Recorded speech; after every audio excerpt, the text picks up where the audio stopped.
कोणतेही पक्ष एकमेकांशी युती करू शकतात, पण देशात भाजप आणि काँग्रेस एकमेकांशी युती करू शकत नाही, हेच एक सत्य आहे. त्याला तिलांजली मिळालेली आहे अंबरनाथमध्ये.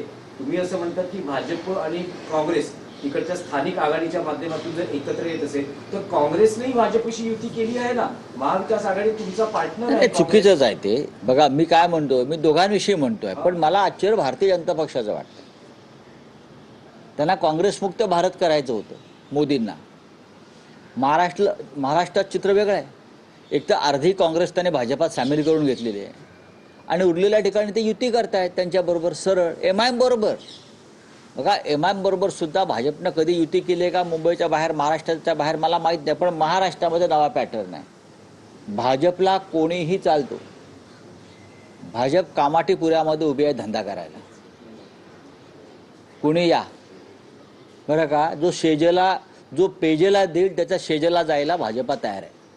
काय, माझं वाक्य नीट समजून घ्या. जो पेजेला देईल त्याच्या शेजेवर चढायला भाजपा तयार आहे. आता सध्या दोघेजण शेजेवर चढलेले आहेत,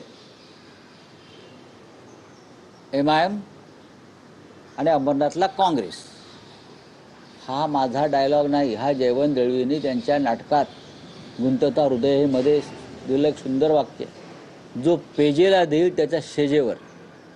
भारतीय जनता पक्ष सध्या महाराष्ट्रात त्याच भूमिकेत. खास करून दहिसरमध्ये एक मोठी घटना घडली. कुठे? मराठी तरुणांना उत्तर भारतीय लोक मारत असल्याचं कुठली मोठी हे झाली. कुठे घडलंय? दहिसरमध्ये. आणि त्यामध्ये पोलीस देखील तक्रार करत नव्हते. क्लिप व्हायरल झाल्यानंतर तक्रार नोंदवली गेली आणि हे मराठी तरुण प्रचारासाठी गेले होते. तर त्यावेळी हो, मी ते चित्र पाहिलेलं आहे.